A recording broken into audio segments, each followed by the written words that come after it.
Chattanooga, Tennessee, David Tulis. Cultural Marxism, of course, doesn't ever give an inch. It will take as much as it can, and it will seek to destroy the older order of things, whether it's the older order of culture or morality or signs and signals there too, or therefrom. And it is a cleansing of the past, especially the past here in Chattanooga, that has any touch to the Confederacy. Now Chattanooga was strongly divided during the war to prevent Southern independence. There were business interests here that had strong connections with the South, but people outside of Chattanooga were not sympathetic to the Confederacy and were favoring the North. And so we were truly a brotherhood divided, if you will, in Southeast Tennessee. Now there's an effort, again, a kind of stop and start effort by the NAACP. Dr. Eleanor Woods, the dentist, who is the president of that association, wanting to remove the bust of General A.P. Stewart, who died in 1908, who after the war worked to create the military parks in the Chattanooga area, and was not really a partisan on the slave issue. Now the people who take offense at his bust are offended, or they let's say they take offense, right? They have to reach out and take offense and make an offense of his presence there, and to make themselves indignant that he is still there, that he is represented as having worn the uniform of the South. And our own position is that the war was generally noble, that there were slaves in the North, and that slavery was slowly on its way out as an inefficient economic system. It was not market-based, and there were many slaves that had manumitted themselves across the United States, in the northern states especially. They had bought their own freedom under the influences of Christianity and hard work and self-government that many people in that race today don't have. They don't have self-government, and so they are is more dependent on the white man than they were in the 1850s. To look at some of these questions, we have a former city council member here in the studio, Dave Crockett, who ran for mayor most recently, and who has I'd say he's our greatest local statesman alive. He's standing tall, in fact, very tall at 6'5", and is one of the few people who comes to the studio who towers above me, your host here, David Tulis, who comes in at about 6'2". Well, Dave, what do you make of this uproar that's been ignited since the Charlottesville rioting between the strong left and the strong right? What's the story here in Chattanooga? Maybe starting with the question of the cemetery near UTC, Dave Crockett. Okay. Well, I'd like to talk about that because I think it's important for Chattanooga. On the cemetery, frankly, I didn't know that the city had any relationship to it. I should have probably. I went by there yesterday and spoke with one of the caretakers of the cemetery, and he said they put up the gate in 1995, and that we would have had to allow them to do that. I don't know if we voted on it, but I didn't know we had any ownership of any of that property. There's 3 cemeteries there. There's a Jewish cemetery, Dave? There's right? a Jewish cemetery that I frankly didn't know that was there. And I went over and drove through that yesterday. Very well kept. Some very notable names of Chattanoogans are in there. And then next to that, there is a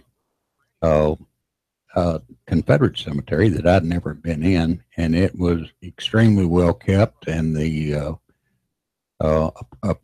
one of the people that's a volunteer was there on a riding lawnmower taking care of it. He knew all the history. And then the large tract that I'd always knew was unkempt, I didn't know who owned it, is owned by the city of Chattanooga. It's about 8 or 10 acres. The cemetery for the Confederates is about 2.5 acres. And the cemetery for the Jewish Mizpah Cemetery is relatively small. The big one, the unkempt one, is owned by the cemetery. Is that a great city? Is the city property, Dave, a cemetery as well, or is that not a cemetery? It is a cemetery. Paupers are there, or as paupers, and some of the earliest and most notable families of Chattanooga are buried in there. And frankly, we're responsible for keeping it up, and it looks bad. Oh, so we've done the worst job of that. But I thought that I didn't particularly like the way that this was brought up. Oh, this being what? The controversy over the cemetery. The mayor's that's making a controversy where there isn't a controversy, and that lied somewhere between political opportunism and demagoguery, as far as I was concerned. Oh, of course, the city is not supporting slavery, her white supremacy, and it's any more than we're supporting Nazism, because we've got 200 or close to 200 German soldiers buried in the National Cemetery, along with the men that they fought. Something that I think I'm going to come back to that in a minute. But the real issue is, and locally, the statue that's on the county courthouse lawn, which I frankly didn't know who it was. I've seen it. It's not very conspicuous, but I've learned about it in the papers. I know Dr. Woods, and I know the members of the NAACP board. They're good people. They're thoughtful people. I think that is being driven a lot by their national organization. Greg Beck, the commissioner, African-American commissioner, had some very thoughtful things to say about it. And Dr. Brooks and other people have said things about it. It is the larger subject of how do you treat history and how do you not be bound by it. Our republic is, if you think about what made America great, and this accident that became America, this thing that allowed freedoms and this kind of discussion to go on, didn't happen anywhere else in the world. It didn't happen in the Middle East. It didn't happen in Europe. It didn't happen in the rest of the Americas. It didn't happen in Africa. Why did it happen here? And one of the things is that our history is so short, relatively, and that we have never been a country that is bound by our past. As the Middle East right now, they're arguing about things that happened thousands of years ago, and they can't get rid of it. And in Europe, they had the same thing in other parts of the world. America didn't have that in the Americas, but America itself, distinguished from the rest of the Americas, was unique in that it got past things. We've got German soldiers that we don't support Nazism in Chattanooga. We don't support the Holocaust. We thought all that was abhorrent and still do. But there are 200 German soldiers lying in our cemetery, and the German consulate came there and visited that and several times. Well, can I make a quick distinction, Dave? Yeah. The soldiers who are buried here, I'm willing to suppose, were not the political wing of the German army. They were simply the Wehrmacht. In the war, the Wehrmacht were drafted. These were not Nazi party members. A Nazi was someone who was in the SS. Well, those were the political people who engaged in the pogroms, the massacring of Jewish populations in Russia during the invasion there, and so on. They weren't the worst Germans. They were the regular Germans. Well, the soldiers that do the bleeding and the dying are never. They're not. 150,000 people didn't show up in Chattanooga to have a debate. They came here, and the normal soldier, all he knew was he was scared to hell and back, and he was pretty much guaranteed he was going to be killed or wounded. And a lot of them were. They didn't have a grand cemetery like the one that's over there for those people that are died in the hospitals that were really wounded up around Murfreesboro. They died in the hospital. Most of the soldiers that fell here, the Confederates, they were buried where they fell.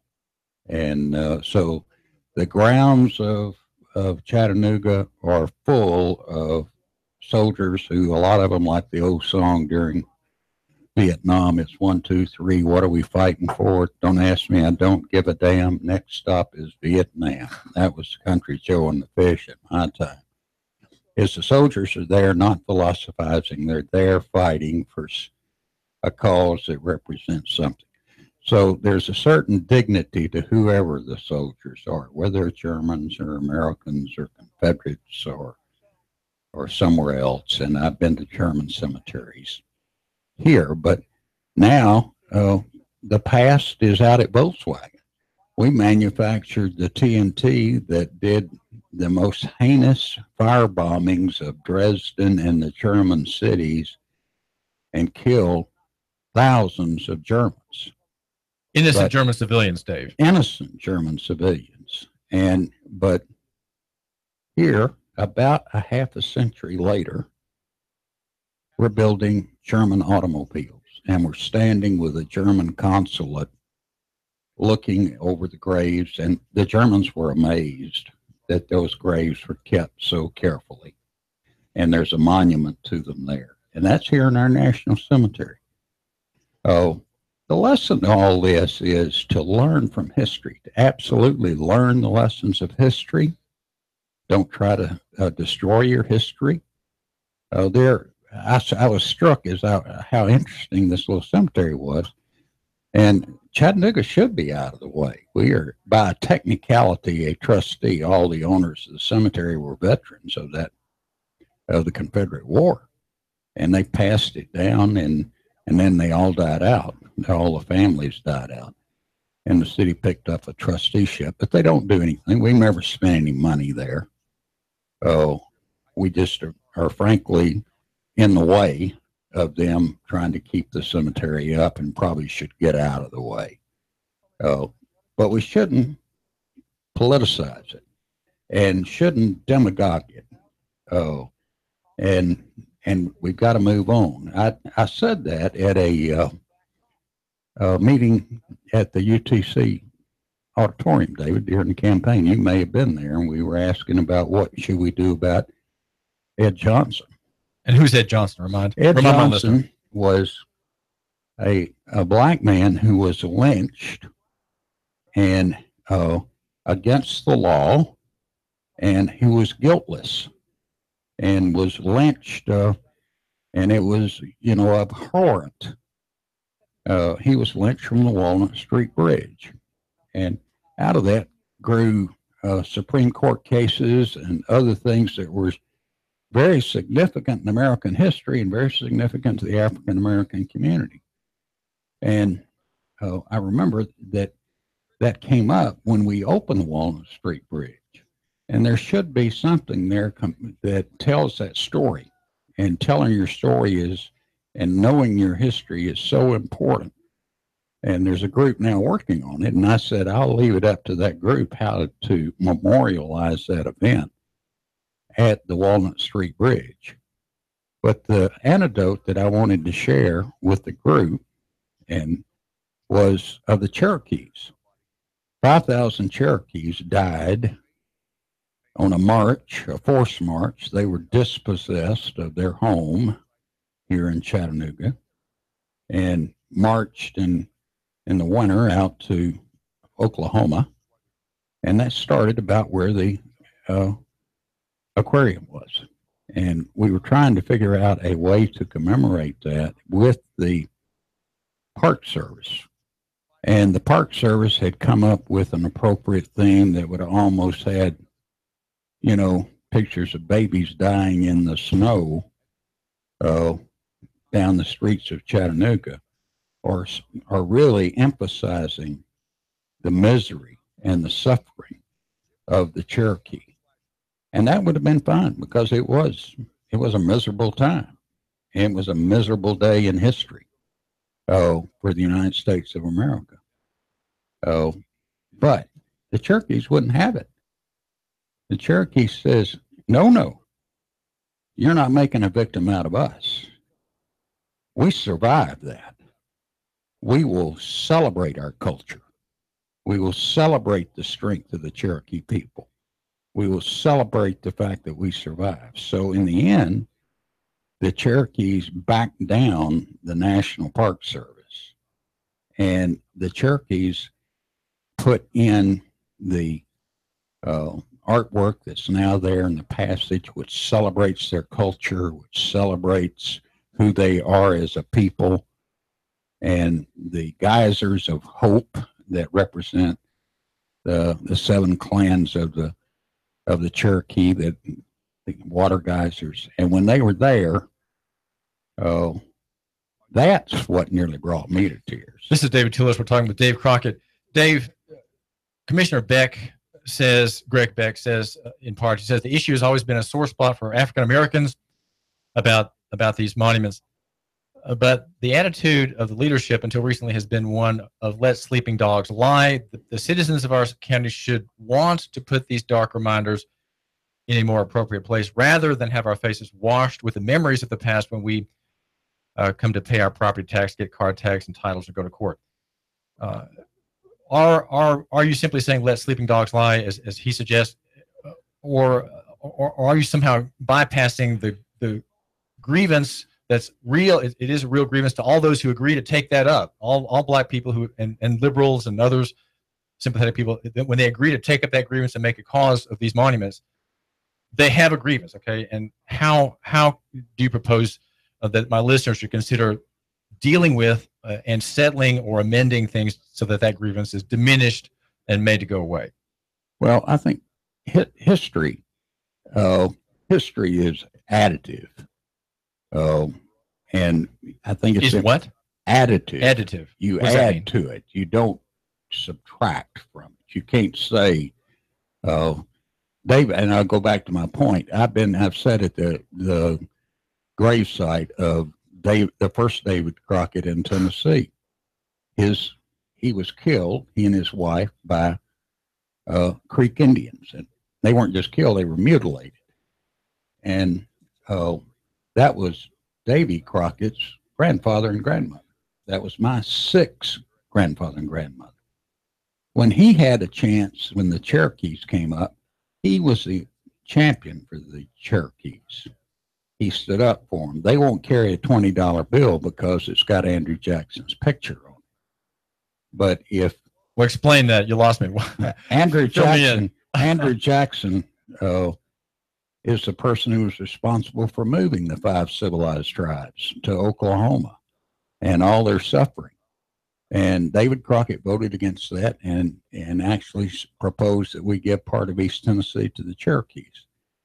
But in a very short, his grandfather, people that were fairly close to him in lineage had been mutilated by Creek Indians, not Cherokees. But you have got to, you've got to remember history, but at some point in time, you cannot be bound by it and have it like a millstone. I want to commemorate Ed Johnson, but nothing has brought Chattanoogans together like that bridge where people of all stripes of Chattanooga and visitors alike, black, white, yellow, red, rich, poor, are brought together by that river walk, and nothing has done it like that river walk and that bridge. And a part of that history needs to be known. But the fact that we got to where we are needs to be celebrated. That was the point I was trying to make. And this is David Tulis, and caller, you're on the line with Dave Crockett Live. What's on your mind? Good show. A couple of questions. First one is our fantastic mayor, Andy Burke. Hold on, I'm about to throw up saying that. The tweet Andy Burke, the twip Andy Burke, he's getting out of it because, he just wants to, he's going along with the political flow. Oh, I don't want to touch this. I don't want to touch the cemetery. It's Confederates. We're cool. We're progressives. We're out of it. So that's the reason for that. There's nothing wrong with checking the gender committee trustee. Second thing is, why would you give the Indians anything? I mean, come on, they're the descendants of them, and they're losers. They lost. They're losers. They lost the war. What? Even why they have reservations. Why are you giving them anything? They're losers. Okay, go ahead and answer that, Dave. Well, I don't believe that. I think probably the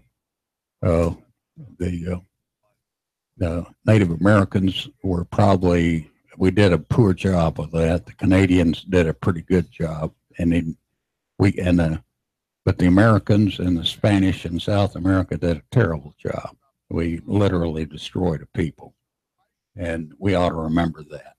But we have got to move on, and they know that. The Cherokees know it, and I think the African American community knows that as well. This is David Tulis, and we're talking with Dave Crockett, a former longtime city council member, and we're asking questions of Dave about the monuments, the black monuments, the monuments that defend black. These are Confederate figures, Confederate heroes.